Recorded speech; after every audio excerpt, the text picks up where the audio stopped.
Cześć, z tej strony TOS ze stanu 185.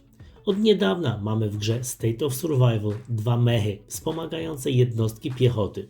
Pierwszym z nich jest piekielny ogar, a drugim strażnik łuku.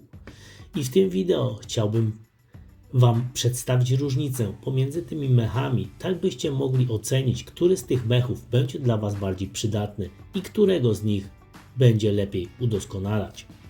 Piekielny ogar zbudowany jest z dwóch pojazdów. Piekielnego agresora MK2, czyli pojazdu generacji pierwszej, oraz lewiatana MK1, czyli pojazdu generacji drugiej, dedykowanego dla stylu czerwonego. Natomiast strażnik łuku zbudowany jest z piekielnego agresora MK1 oraz koła zagłady, czyli pojazdu generacji drugiej, dedykowanego do stylu niebieskiego. Czyli można powiedzieć, że piekielny ogar dedykowany jest dla stylu czerwonego, a strażnik łuku do stylu niebieskiego. Ale szczerze mówiąc, nie polecałbym Wam sugerować się tym i raczej skupić się na umiejętnościach mechów, jeśli chodzi o ich przydatność w Waszych marszach. By było łatwiej porównać umiejętności tych dwóch mechów, obie z nich w moim przypadku są na poziomie trzecim. Jeśli chodzi o pierwszą umiejętność mecha piekielny ogar, to w przypadku, gdy mech jest celem ataku, ma on 50% szans na osłonienie wszystkich sojuszników tarczą o wartości 70%. A kiedy stanie się aktywna, sprzymierzeńcy ignorują pierwsze otrzymywane obrażenia w każdej turze oraz wyprowadzając kontratak zadający 120% obrażeń wrogiej piechocie. Natomiast umiejętność mecha strażnik łuku również osłania swoich sojuszników w ten sam sposób, tyle że tarczą o wartości 120%, czyli jak sami widzicie, jest to wartość o 50% wyższa niż w przypadku umiejętności mecha piekielny ogar.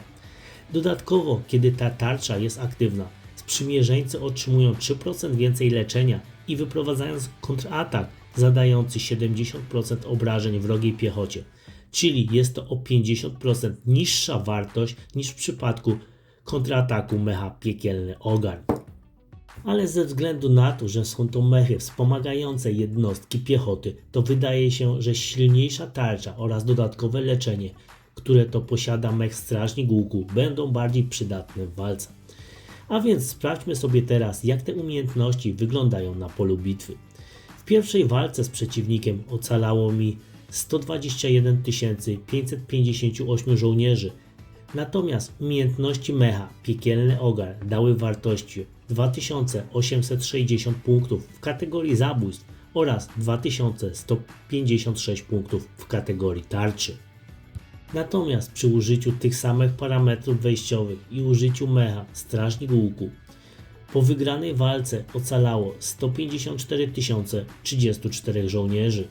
A jeśli chodzi o umiejętności mecha strażnik łuku, to dały one wartości 2341 punktów w kategorii zabójstw oraz aż 15 390 punktów w kategorii tarczy, co jest wynikiem dużo lepszym.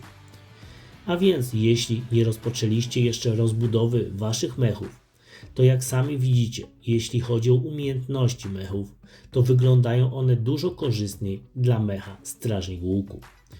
A na dziś to już tyle. Dziękuję i do usłyszenia.